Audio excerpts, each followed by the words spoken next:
Hi, my name's Ian Wallace. I call myself the Messed Up Counsellor, which is quite an intriguing name. And the podcast you're about to see is one of many, and we've been doing about a year now. So you can look back and see all the things we've talked about with guests and on my own over the process. A lot of the information I use in the podcast initially came from the first book I wrote in 2011. Why do we do that? What do we do about it? And that came out and was the basis of all my learning, understanding at that time, which is going back a few years now. And that process of understanding how the world works for people, how we can alter, change, and adapt it, was kind of what it was there to do at the initial stages. I've made that now an audiobook as well, so it's available on Amazon as an audio file that you can check out and you can download to your heart's content, and hopefully that will be helpful. In the podcasts, we're trying to look at all sorts of things that about human interactions, human dynamics, the world, and how we might understand it more or change it more. So it gives you lots of ideas and tools in order to think about and look at different ways of being or dealing with things. And hopefully that brings people together and makes people more able to connect and communicate. Lots of topics. If you ever want to connect to me, just obviously drop me a comment on the podcast and I shall try as much as possible to reply. And if you've got any ideas of things that we might want to use on the podcasts, then please let me know. My name's Ian Wallace. Thanks for looking and thanks for listening. Hi, welcome to another weekly podcast from Ian Wallace, the Messed Up Counsellor. Today, what I'm going to look at is acceptance of relationships that you can't change. We have our own perception reality, which I've said in previous podcasts. And our perception is not the reality, but it's our reality. So we normally get into relationships, whether that's friendships, colleagues, personal relationships, anything where we have a choice. So family relationships, we usually don't have a choice because they're given to us. But in any other relationships, we change as we go through our lives. Everybody does. That's normal. That's natural. Things will change us. We will change ourselves. And when we change, we kind of move in a different way. We kind of think in a different way. So if everybody's doing that, which is normal, as I've said, then the people that we relate to are also changing.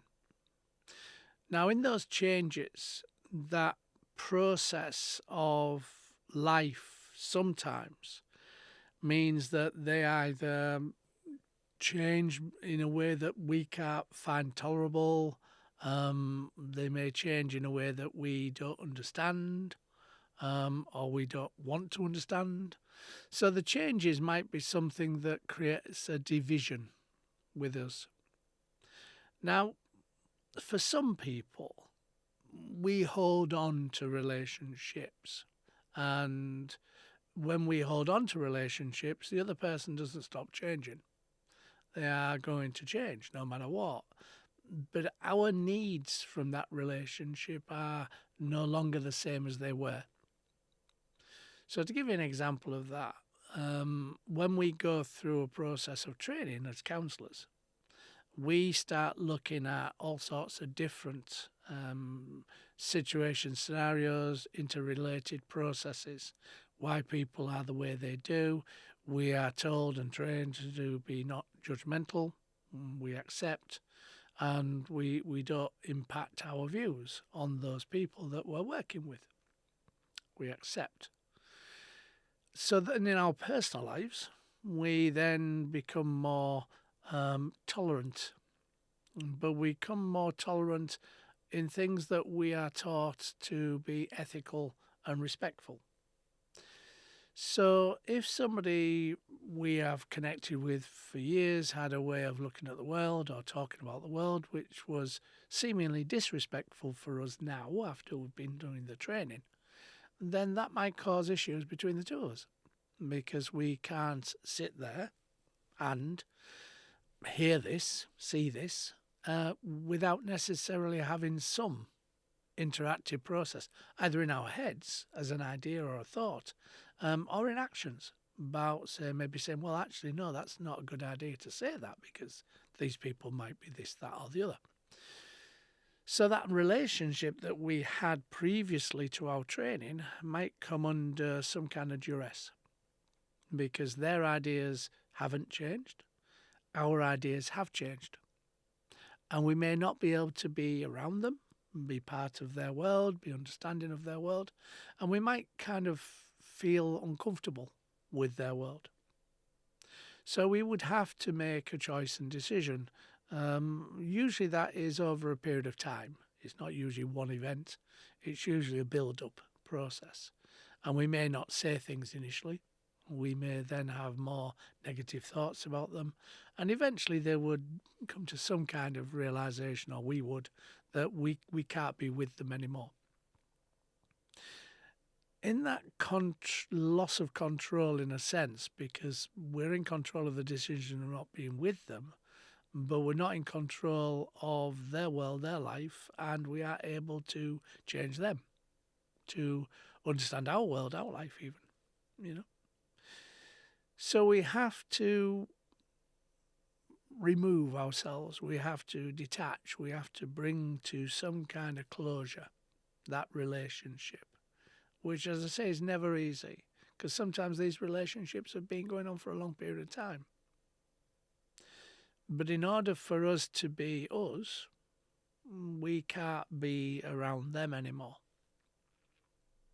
And that's hard, as I've said, because it may be that it's not just that person we're going to be having to detach from. They may be part of a family or a group, and the group might have the same ideas or thoughts or ways of looking at the world. So we might have to remove ourselves from a whole host of people and connections in order to be us, whatever us is. That's usually why people keep connected, because of the fear of losing other connections, other processes of connection. So the fear of the wider implication of our detaching is usually the one that keeps us there. And you'll find this with parents of kids, that people will stay in relationship for the benefit of the kids. So the reason for being there is not for their own needs, things that they want. It's for other people's needs. And that's never an easy one to detach from, because there's going to be some fallout, conflict, of a change. Because we may remove ourselves from that person, that relationship, that connection, which they then don't have any control over. And human beings are not usually good at people removing themselves from things. If we have a choice, if we can have a choice of removing ourselves from something, that's always more emotionally beneficial than the choice being taken away from us. So as we move forward, as we see that and work with that, that aspect usually builds over a period of time, our fears, worries and concerns of how it will impact on us in a wider sense. So we stay with stuff longer than we should, usually. That then has to create probably a bigger disturbance in order to make that final disconnection. So we get blowouts, we get emotional reactions that are intense, because that intensity allows us to remove ourselves from that relationship. And sometimes they react intensely. So it gives us reasons for moving away from that relationship. It's not because of me, it's because of you. But that relationship ending, and maybe the wider aspect of that with other people, means that we create a kind of vacuum where those people would have been involved with us. Now, it might be a vacuum of time. Obviously, if we spent time with them, then that time is not going to be needed to be spent with those people anymore. So we have more time on our hands, kind of thing. And it might be a vacuum of feelings and emotions. It might be a loneliness that we perceive in this vacuum. So when we do this disconnection, there's a lot of implications that we might want to think about, talk about, come to terms with. As we move through that disconnection and we find that loneliness, we're then able to be the person we want to be, which is a good thing. But usually it takes time to find other people that have a similar view or a similar way of looking at the world that we would now interact with or connect to. So we have this void, we have this vacuum of space and time. That can be hard because we don't know what the future is going to be. We don't know where we're going to find those people to replace the people we used to have. So there's this fear of it's always going to be lonely. It's always going to be a process of vacuum, void. And because we don't know when that's going to end, we don't know when we're going to meet anybody or find people to replace those connections, then that can go on for a while sometimes. Now, for a lot of people in relationships that I deal with, where they've ended a relationship and they have this loneliness, this vacuum, void, they get very awkward with sitting in that process and being part of that process, and they can get very withdrawn and they can get very depressed and those kind of scenarios happening because there's this unknown future. Nobody's future is known. So this transition from one system, as we call it, into a new system takes time. If we change who we are, or not change necessarily, but we allow ourselves to be who we are, then our new focus will be different, as I've said. And we might have to find places where those new people reside, where they meet, where they connect. So reaching out to a social grouping or a social gathering is obviously major important, because we might be able to now connect to people who our previous connection wouldn't necessarily be comfortable with or allow sometimes. So our social grouping changes, and we interact, hopefully, with that new social grouping. And then that new grouping becomes our friends, our acquaintances, people who have been through maybe something similar. Maybe they have a hobby or an interest in common, something that will connect us. And then as we move into that new social grouping, then the loneliness obviously declines and becomes easier to live, and we find time that we're spending with these other people or other persons. And then that process means we become more connected to that group, and we can't see our life in the other group anymore, usually, and we move forward. Now, we're doing that a lot of the time in our worlds and our lives, and we don't realise we're doing it, usually. It's just part of life. But in my world, these things are normal, as I've said, and something that if we can understand and we can see that it's not a loneliness, it's not forever, it's not something we can't change or we can't make changes occur. We need to reach out, we need to connect to, we need to look at options and openings in order to fill that void. And we do have choice in that, we do have control in that. So from that point of view, we build that new connection or connections and we move forward. But then there will be another change. That's life. We all change. So if you're in a relationship and you're seeing these changes or being aware of these changes, that one person is becoming different, then the idea is that we keep talking about the changes. We keep talking about how the changes are impacting on us, how it may impact on our relationship with that person, and try to find some middle ground, some kind of conversation that we get to understand each other. That their ideas, their views don't have to be a threat to our relationship as long as they keep them to themselves, or they don't share them with us, or don't share in the surroundings with us, so that they can be them, because that's okay, and we can be us. And when we're together, we have this shared understanding of acceptance. That different relationship, hopefully, will stop you having to detach, having to move away from. The problem is, as with all things, we can't make that happen. The other person has a view, has an opinion, has a choice, and they may choose not to interact with us because they may not like the way we are going. So it is a two-way street. But if it becomes a one-way street, then pretty much you can't do much about it, and you have to accept it.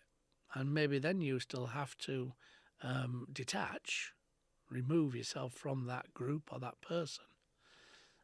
At least then, though, you're doing it on a process of understanding that hopefully other people can be aware of, your reasons for doing it, your rationale, and it doesn't necessarily have to be a bad ending or a negative ending. And as we move forward with that, as we kind of create that process, then at least both parties can respect each other as they move away from each other. It's a hard one, though. It is a hard one to kind of look at, because emotions and feelings are running, and when emotions and feelings are running, we don't do logical thought, unfortunately. So we react. So it is a hard one, but if we can look at it outside of it and kind of get a sense of what we would like to achieve, most people do want to be connected. Most people do. So there is a positive aspect or an outcome that we can achieve. But it means that we have to talk, share, respect and value each other in our choices and our processes. And if we can do that, chances are we can still connect. It might be different, or it might be a different time frame, time zone, in different way. But the relationship will change and move forward and grow. And you might be surprised at what you can achieve in that relationship, even though the situation scenarios have changed. But it's about finding that focus. So when I'm working with a couple in the room where the ending of a relationship is something that both people see has to happen, and certainly if there's children involved, then the focus of the work has changed. And I make a great input with this and reinforce it, that no longer are we working on the relationship between the two people. We're working on the relationship for the benefit of the family. So those two people may not live together, may not be together, may have new partners. But we're always working on the relationship for the benefit of the family. That's the focus. And if we can do that, which is not easy in any relationship breakdown, we can keep that focus for the benefit of the family, because usually both parents love the kids and they want the kids to be happy and okay and all the rest of it. So we change the focus. And as long as both people, as I say, can come to that understanding, that's the work now, then we can really make some good amicable separations and divorces. And the kids can cope. But it's not always easy. If that's affecting you at the moment, then please give yourself some space to have a think about what it is you want from this relationship that you're connected to. See whether or not the other person does want to keep connected and will modify, change, as you have to, your process, and then you can still connect. You can still have a relationship. But no, it's not easy to do that because the other person has a choice, and that's something that you cannot control. So if they choose not to interact with this process, then nothing you do or say can change that. And that's sad, obviously. But sometimes it has to be the way it is. And moving forward, having a different relationship process, different group, different connections, will make you relax more in you and make you grow you more, obviously, and to be the person you would like to be. But it is a continuous process. Don't think it's a one-off. We're always changing. We're always adapting, modifying, growing, developing, whatever you want to call that. And that's how it should be. And sometimes relationships are not for life, even with marriage vows. Sometimes they're not, because we do change. As I say, if we process that change with the other person and we have constant conversations about those changes, more likely we can move and change with it. If you thought that made sense, that's great. If you think other people might be going through something similar that I've talked about, please share, like, subscribe. And every week, then I'll hopefully give you more views on the world and life as we see it, and will help you to have a better life. The strapline I use is have the life you want, not the one other people think you should have. It's always more helpful. Take care. Look after yourselves. Hi, thanks for listening to the podcast, and hopefully it made sense and was interesting for you. Please subscribe, like, and share. With the podcasts, you never know who will be helped by the things we talk about, things we share. We don't normally tell people our problems, but by sharing it and helping other people to understand things. The book Insecurity, It's All About Me, is also available now through Amazon. And it gives you an understanding of what drives insecurity, how insecurity works within our human dynamics, and how you can get a much more secure connection with people. It gives you lots of ideas and thoughts, which is really good. So thanks for listening. Subscribe, like, share, hit the button. And if you've got any comments, please give me them, and I'll do my best to answer them. Thanks very much. Take care.